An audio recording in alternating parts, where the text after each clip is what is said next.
May nagtanong sa akin, magandang araw po Boss Ray. Dahil po sa sobrang stress ko at di ko po alam ang gagawin, ay pinatulang ko na po ang nag-offer sa akin through inbox sa TikTok na buburahin daw ang mga details ko na Ola. Nanghiram ako sa friend ko ng 600 pesos para magbayad po sa kanila. Pero na-scam po ako ni dahil up to now ay di pa nabubura ang account ko. Napakasama po talaga nila. Sana po ay ma-help mo po ako. Thank you po. Alright. Napakagandang katanungan po nito, pero bago ho natin sasagutin, imbitahan ko muna sana kayo. Napakisuportahan po sana ang aking mga social media accounts sa YouTube, Facebook, and TikTok. Pasensya na ho kayo, no? Sa kalsada na po tayo gumawa ng video dahil alam kong gagabihin ho ako, no? Dahil marami ho tayong ginawa at pinuntahan. Okay? Ngayon, itong video na to is bilang babala po, no?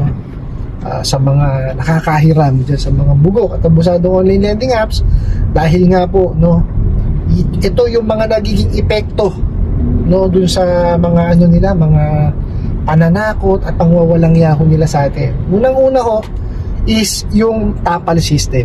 Okay?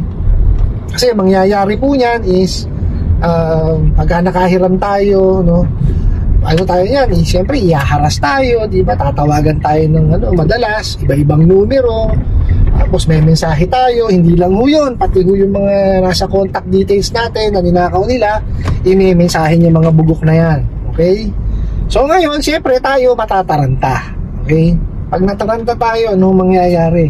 Gumagawa ho tayo ng mga bagay na hindi dapat natin ginagawa, kagaya po nung panghihiram sa iba. Di po ba? Kasi pagka nagawa nyo ng manghiram sa iba, masimulan nyo yung tapal system, dyan magsisimula kalbaryo po ninyo. No? Kasi yun nga pong isa, mahihirapan na kayong magbayad. Para babayaran yung isa, kailangan nyo pong makahiram sa 3 bugok at abusadong Ola. Tandaan nyo po yan. Okay, so napakahirap po nung papasukin niyo po na yan. No, kaya diba, lagi kong sinasabi sa inyo, pag nakahiram na kayo diyan, pag-ipunan niyo na lamang po bayaran. Tsaka niyo siya bayaran. Tapos itabi niyo siyempre yung yung proof of payment, kasi pagka nanghiram pa kayo sa iba, nako. Talaga mababaw at mababaw lang ho kayo, no. Yun yung isa. Ito yung pangalawa, no. Ito yung latest nilang ginagawang kawalang yan, yung bura-bura, no, yung kagaya niya, sinabi nyo na inano kayo sa inbox sa TikTok, no, inoferan kayo na mabubura yung nahiram nyo sa mga bugok at abusadong online lending apps, which is wala hong katotohanan, no, wala hong sino man, kahit po sinong hacker yan, hindi niya mabubura yan, sa totoo lamang po, no, kasi utang yan di po ba? Hindi nyo kayang burahin yan sa pamamagitan ng pagbubura. Pabubura nyo yan sa pamamagitan ng pagbabayad. Yun lamang po, no? Wag ho kayong maniniwala dyan sa mga bura-bura na yan. At lalo lang ho kayo mapapahang. Nakita nyo sabi nyo, nanghiram pa kayo. Nakita nyo? Para mabayaran po ninyo yung sinasabi nilang kawalang hiyang serbisyo. Sila rin lang po yan. Puro puro yan mga ahente lang din ho ng mga bugok at abusadong online lending apps. Nakita nyo? Yan ho yung mga yung mga ginagawa nilang mga kawalang yan Di ho ba? Akala nila nakakatulong sila, hindi ho. Lalo lang ho kayong binabaon niya mga bugok na yan. Nakita nyo, didagdag na naman sa yan. Sa isipin nyo yan. Di po ba? Yun nga ho iniiwasan natin dito sa channel natin, di po ba? Yung kayo magkaroon ng anxiety tsaka ng depression.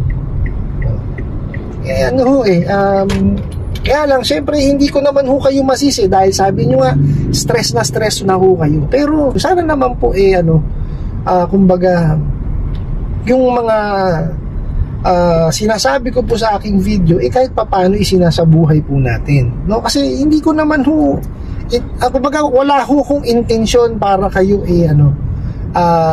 ipahamak. Ang akin pong intention is turuan po kayo ng mga tamang pamamaraan or techniques, no, kung paano nyo mababayaran o malulustan yung mga bugok na yan. At syempre tinuturuan ko rin kayo, no, yung kung paano yung tamang pagpapautang, di po ba?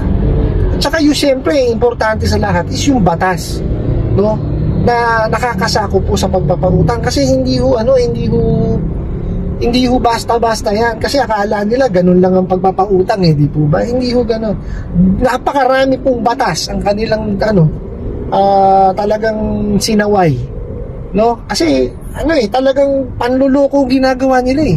Di ko maintindihan kung anong klaseng pamumuno yung ginagawa ng mga managers diyan, yung may-ari actually, 'di ba? Kaya nga sabi ko sa inyo, ang negosyo nila is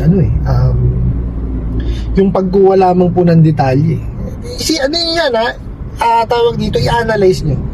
Simula po nung makapanghiram kayo dyan sa mga yan, napakarami ng mga messages kayo natatanggap. Diba? May mga offers na kayo natatanggap. Di po ba? Bakit? Kasi, bukod sa ikinakalat nila yung mga detalye nyo, binibenta po nila yan. Doon sila kumikita. Totoo po yan. Tsaka yung paglilinis po ng pera, yan. Kasi nakita nyo, sa PAOK na rin po nang galing, di po ba, na ang pera ng mga abusadong online lending apps is galing diyan sa tawag ito, yung Pogo, 'di ba? Sabi may connection. So anong ginagawa ko doon sa pera? Nililinis. 'Di ba? Kaya kunwari pinapadaan sa pagpapautang. Di po ba? Pero ang masakit kasi doon, walang yaan yung ginagawang paniningil. At saka hindi lang mo yun, nakawang ka ng detalye. Napakarami ho walang yan talaga. Diba? Yun lang pong Data Privacy Act natin diba? Sinaway na ng mga yan, diba? Nilabag na nila. So talaga, wala akong idudulot na mainam, no?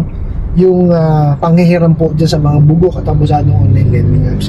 Marami naman ho na nakalista doon sa recorded online lending platforms, no? Na mga lending companies na po pwedeng magpautang through online. Okay? It's just that a matter of lang talaga, kailangan nyo lang talaga ng due diligence, no? Na reviewin na maigi yung kanilang mga apps, no? And even the websites, no? Kasi may mga ratings naman po yan, may mga comments naman yan. So, nandun na rin lang kayo, gusto niya manghiram, basahin nyo maigi. Yes, I understand, napakarami nyo babasahin. Pero nasa naman yun, para sa inyo naman ho yun, hindi naman ho para kung kanino yun Diba? Para hindi ho kayo mapahamak, hindi ho kayo ma-stress, hindi kayo magkaroon ng anxiety. Di po ba? Dapat ho talaga yung binabasa. Huwag nyo hong i-neglect yung mga ganong klase ng simpleng bagay. Yes, napakasimple ho na magbasa. Pero sa karamihan po sa atin, no, naniniglect yun no, talagang sila check na lang ng check, no, kasi nga agaran yung pangangailangan, pero wag hong ganun kasi mapapahamak lang ho tayo.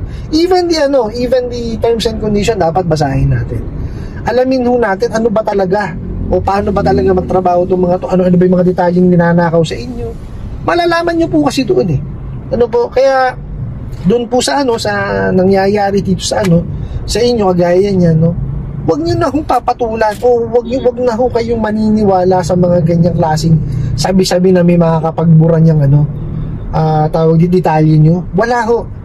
Magbubura lamang po yan, no? Pagka kayo po ay nagbayad. Utang ho yan no? Walang sino man ho, kahit sino magaling na IT o hacker, hindi ho kayang gawin niya. No? Tsaka hindi ho kayo, hacker ho, pagbabayarin kayo na 600 pesos, malabo ho. No? 100,000 ang bayaran para sa mga hacker. No, hindi kasi yung talento nila binabayaran nyo dun Di po ba? Tsaka sige, let's say magkakilala ho yung mga bugok at abusadong online lending apps na yan, pero hindi para kay para kay mag-share ng detalye para buburain, hindi ho. Kagaya sa inyo, sabi nyo, di ba? Marami kayo nahiraman. Tapos ningil sa inyo 600. Nakapanghiram pa kayo ngayon, 'di ba? Instead na may utang lang kayo sa mga hola, ngayon nagkaroon pa kayo ng utang dun sa kaibigan ninyo. Kaya tigilan niyo na lang ho yung mga ganyan wag niyo nang pakinggan yung mga sabi-sabing ganyan kasi mapapahamak lang po kayo. I hope nasagot ko po itong katanungan na to at sana po yung makatulong. Maraming salamat po sa inyong walang sawang pagsuporta at panonood sa aking mga videos. Maraming salamat po sa inyong pag-like, pag-share, pag-comment at pagtatanong. And kunin ko na rin po itong opportunity na imbitahan po sana kayo. Napakisuportahan po sana aking mga social media accounts sa YouTube, Facebook, and TikTok. Hanggang sa muli po, yun lang.